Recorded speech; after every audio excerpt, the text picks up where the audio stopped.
In our headlines on this Monday, August 24th, here in South Korea, as Ukraine seeks greater air defense support, former U.S. Vice President Mike Pence urges South Korea to step up by supplying its interceptors to the U.S. for deployment to Ukraine. Meanwhile, the U.S. prepares to unveil sweeping new sanctions against Iran that also target allies that trade with Tehran, as the latter claims the economic offensive is a sign of U.S. military failure. And from K-pop training to the top of the U.S. charts, KATSEYE's latest success is raising a bigger question. Is South Korea's idol-making system becoming a global pop formula? Former U.S. Vice President Mike Pence has placed South Korean interceptors in the spotlight, proposing their possible deployment to Ukraine via the U.S. Our Kim Do-yeon covers his remarks. As Russia steps up missile strikes on Ukrainian cities ahead of the winter, and with Washington's own Patriot missile stockpile stretched thin after the war with Iran, former U.S. Vice President Mike Pence says South Korea could help. Not directly, but through the U.S. In an interview with CNN on Sunday Ukraine time, Pence pointed to this week's back and forth between President Trump and Seoul. He said it could be a chance for President Lee Jae-myung to step forward and make South Korea's interceptors, which he called highly sophisticated, available to the U.S. for deployment in the Middle East, in Ukraine, or with European allies. Under South Korean law, though, weapons classified as lethal can't be exported directly to a country at war.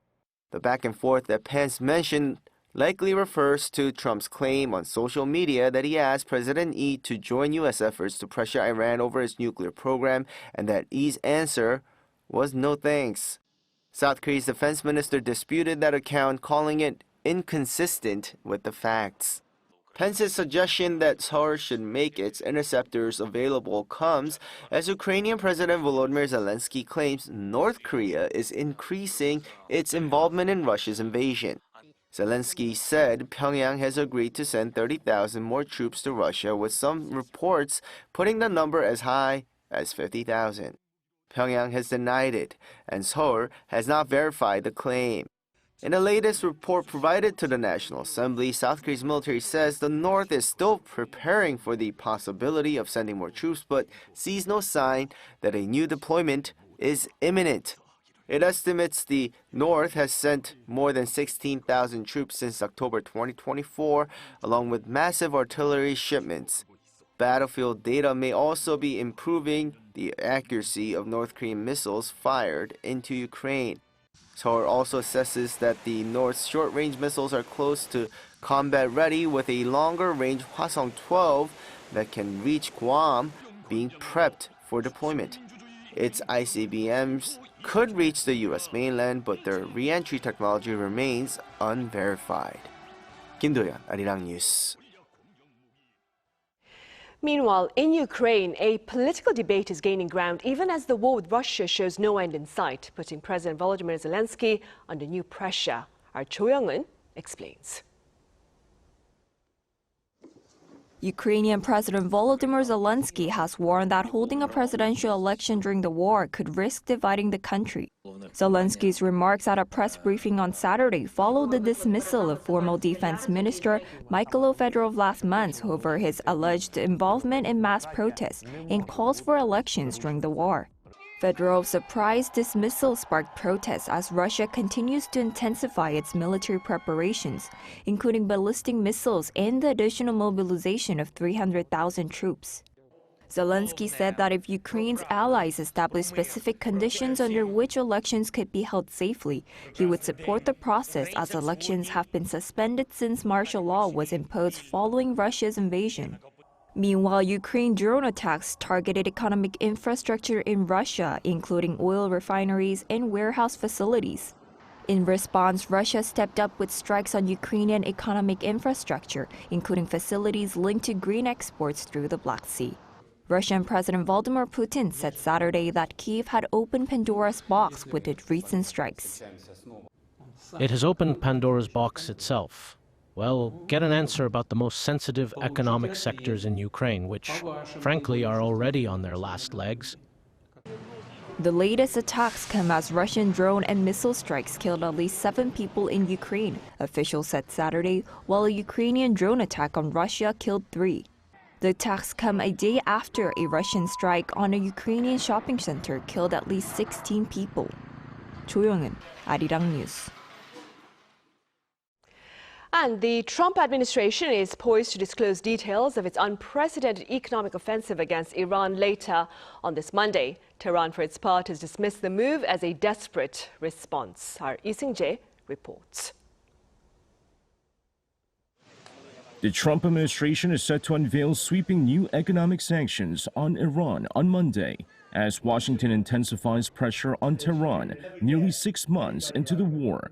U.S. Treasury Secretary Scott Bessent is expected to announce details of the measures at around 12 noon Eastern Standard Time. President Donald Trump has described the sanctions as part of an unprecedented economic campaign aimed at cutting off Iran's remaining sources of revenue. Trump has warned that countries providing Iran with an economic lifeline through banks, companies, or government institutions could also face severe economic consequences. The new package could include secondary sanctions targeting shipping companies and financial institutions in third countries that continue doing business with Iran. The Trump administration hopes further weakening Iran's economy could push Tehran toward reopening the Strait of Hormuz and making concessions. But Iran is dismissing the sanctions as nothing new. Foreign Minister Abbas Araghchi says similar measures have been tried repeatedly by previous U.S. administrations and argues that Washington's return to economic pressure shows it is becoming increasingly desperate. Iran has also warned it could respond militarily, raising concerns about possible attacks on energy infrastructure across the region. However, diplomatic efforts are continuing. Pakistan's Army Chief Asim Munir is expected to visit Tehran on Monday as Islamabad seeks to help mediate between Iran and the United States. Pakistan has taken on an intermediary role in negotiations aimed at ending the war, which began with U.S. and Israeli strikes on Iran in February. Iran says Munir's talk will focus on regional peace and security, as well as recent developments in the conflict, including Trump's threat of tougher sanctions. Lee Seung-jae, Arirang News.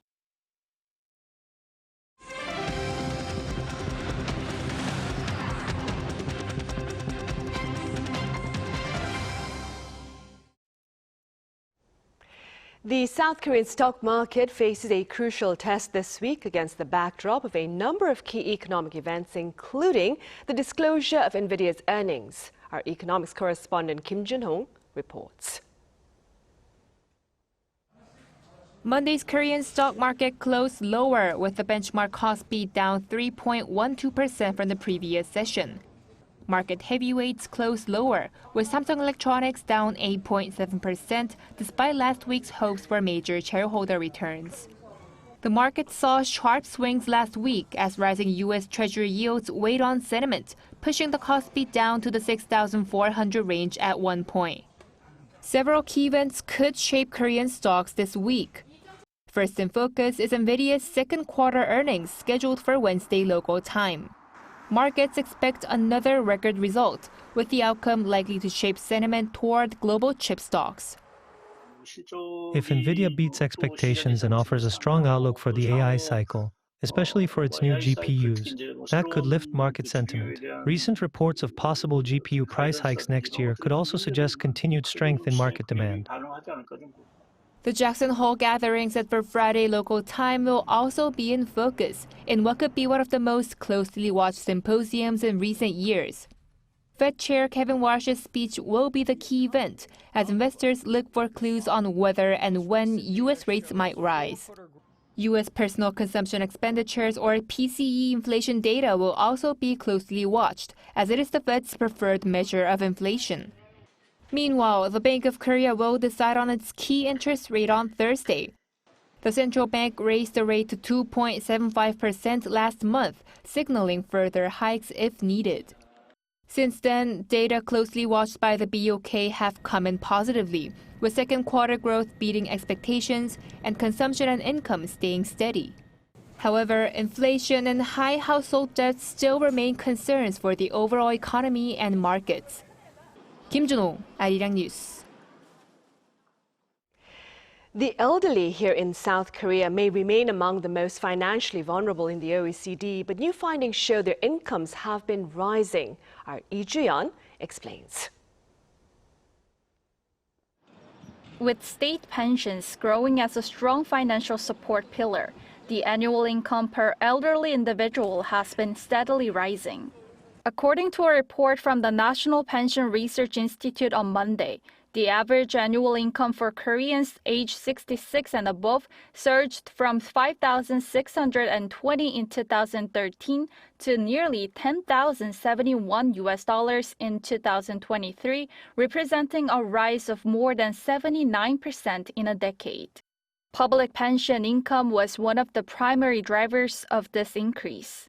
The share of public pensions, including the national pension, the basic pension, and dual benefits, in total senior income rose from 16.5% in 2013 to over 28% in 2023. On the other hand, private transfer income from family and relatives nearly halved over the same period, declining from nearly 21% in 2013 to about 12% in 2023. Experts note that the core livelihood structure of Korea's elderly is undergoing a fundamental shift. This time, the structure of retirement income support in Korea has shifted from family reliance in the past to being centered on public pensions. However, significant income inequality persists among different pension recipient groups. As of 2023, the annual total income for a single recipient of the national pension averaged $19,216. This figure is roughly 3 times the total annual income of a single basic pension recipient, averaging $6,100. Experts emphasize that urgent measures are needed for seniors who rely solely on the basic pension and remain in a vulnerable financial position. If low-income seniors receive roughly $218 from the basic pension, it remains difficult to make a living. Therefore, it is critical to narrow the recipient pool and expand housing support or jobs, ensuring a real increase in their actual income. While the report highlights that expanding public pensions has strengthened the income safety net, it added that more practical retirement income guarantees must be established for low-income seniors. Lee Ju-yeon, Arirang News. In other news now, an ambitious initiative by Seoul City aimed at nurturing AI talent is proving to be a success story for quite a number of individuals, including those seeking to transition into related fields. Our Cha Yoon-kyung reports.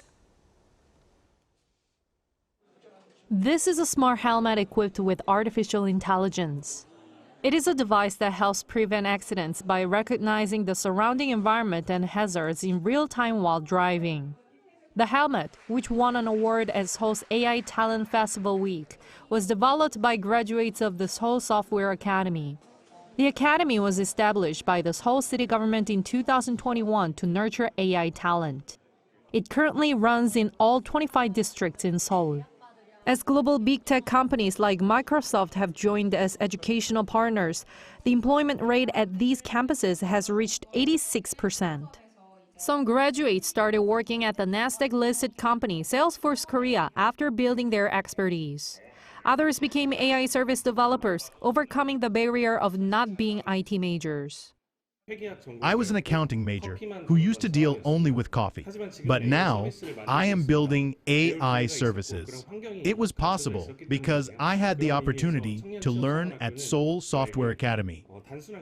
Following these success stories, Seoul Mayor Oh Se-hoon emphasized that he will further accelerate the training of AI talent.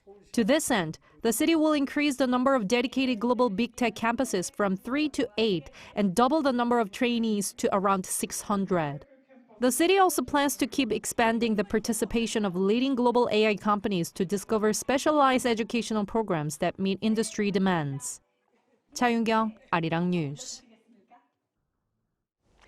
And on the entertainment front, K-pop act KATSEYE's most recent Billboard success is putting South Korea's K-pop training system in the American spotlight. Our Shin So-eun files this report. Just 2 years after its debut as an experimental global girl group project, KATSEYE has reached a new career high, landing its first #1 on the Billboard 200. According to Billboard, KATSEYE topped the US main album chart for the week of August 29 with its third EP, Wild. The album earned around 170,000 equivalent album units in the United States during its first tracking week after its release on August 14. Of those, 145,000 came from traditional album sales, marking the highest weekly sales figure by a female group since Billboard revised its chart methodology in late 2015. Following its Billboard success, KATSEYE's momentum has extended beyond the US, with Wild climbing to #2 on the UK official albums chart. The girl group was built around different languages and cultures from the outset, with members coming from the Philippines, the US, South Korea, and Switzerland. The more that we mature as KATSEYE, the more ideas that we come up with on our own, and the more that we want to tell our story. That evolving identity as a multinational K-pop group has resonated with international audiences. The Global Audition project launched by HYBE and US-based Geffen Records gathered these participants worldwide. The group has also been nominated for Best New Artist at this year's Grammy Awards, while a Gap campaign generated billions of impressions. Industry watchers say that the combination of mainstream Western pop with the tightly synchronized performance style associated with K-pop has boosted the group's fame. They also note that KATSEYE has evolved past the conventional formula of a K-group expanding internationally by being designed to compete directly in the global pop market from the beginning. This group will now emerge on the next road through its Wild World Tour in Dublin on September 1st, before continuing across Europe and North America. KATSEYE is turning K-pop's expert model on its head, with HYBE now developing localized groups in markets such as the US and India. Korea is not just generating stars, but exporting training, production, and fan-building systems behind them. Shin So-eun, 아리랑 뉴스. Meanwhile, South Korea's demilitarized zone is transforming into venues of healing and ecotourism this autumn. Starting next month, the Culture Ministry is launching what's called a DMZ Peace Festa in Gangwon and Cheolwon-gun counties in the city of Incheon and Gangwon-do province, respectively. Programs in Gangwon will feature sunrise yoga and sound walks along the barbed wire fences, among others. Later in the month, the border area near Cheolwon will offer immersive backpacking tours, vibrant street performances with media art, and a special motorcycle riding tour through major security sites. Details are available on the Korea Tourism Organization's Visit Korea website. Also, starting September, Seoul's Gyeongbokgung Palace will open up its usually restricted upper floor of the Gyeongwae-ru Pavilion, offering panoramic views of the palace grounds. The special guided tour also includes the Gyeongwonjeong Pavilion, allowing guests to indulge in the quiet royal retreat. Tours run every Wednesday and Friday mornings and afternoons through October. Online reservations opened this morning on a first-come, first-served basis through the Royal Palaces and Tombs Center website. Over in Chungcheongbuk-do province, a mobile market is seeking to make grocery shopping more convenient for elderly residents in rural areas. Our Kim Seong has a glimpse.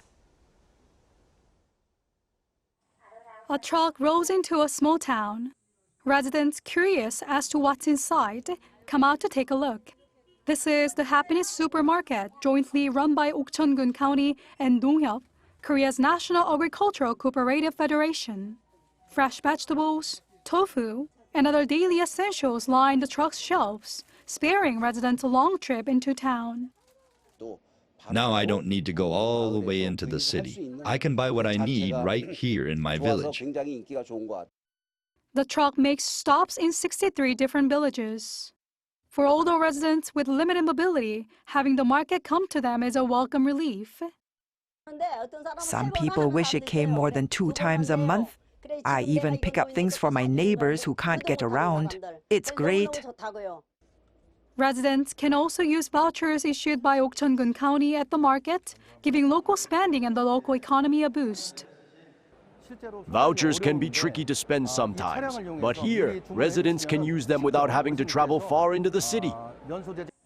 More than just a grocery run, this mobile market is helping bridge the welfare gap in rural communities while giving the local economy a lift. Kim So-young, Arirang News.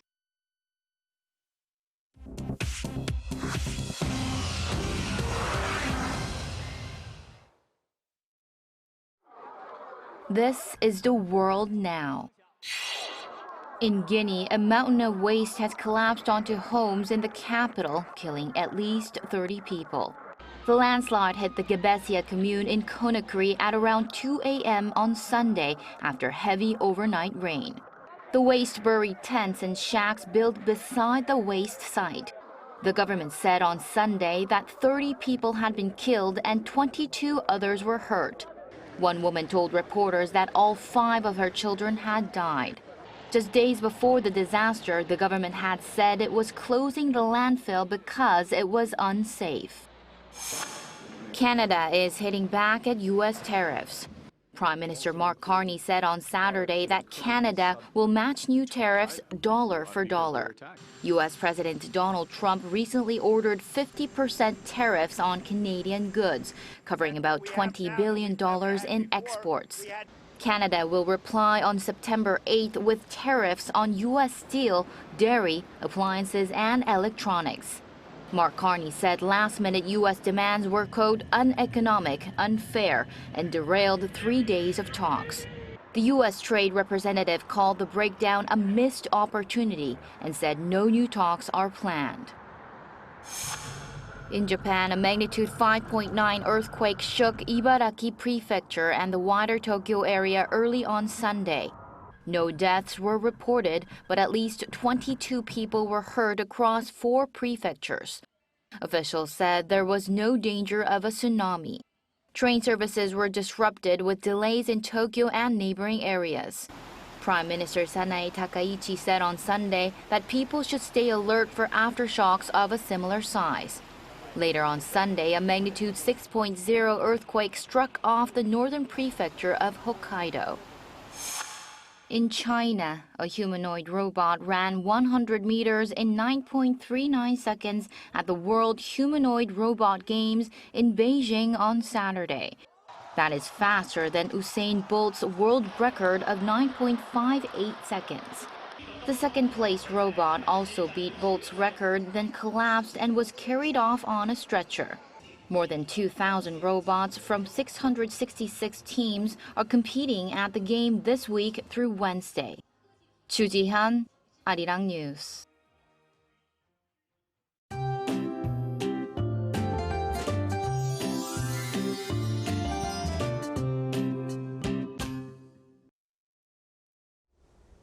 Seoul is under a heat wave warning again, just 15 days after the last one. With high humidity adding to the heat, it felt more oppressive even in the shade. And that intense daytime heat will linger well into the night. Seoul saw tropical night conditions again for the first time in 9 days, and the overnight heat will stick around tonight. Meanwhile, showers will develop across eastern Gyeonggi-do and Gangwon-do provinces from tomorrow morning through the afternoon as the atmosphere becomes increasingly unstable. In terms of how much rain, 5 to 30 millimeters are expected. And because these are showers, rainfall can vary quite a bit even with the same area, so it's a good idea to keep an eye on the latest weather updates. Tomorrow, Seoul will start the day at 25 degrees, Daegu 24 and Busan 26 degrees. Then by the afternoon, Seoul will get up to 32 degrees, Daegu 35 and Gwangju will soar to 34 degrees. As we head into the final stretch of summer, taking care of yourself is more important than ever. Now here's a look at the weather around the world.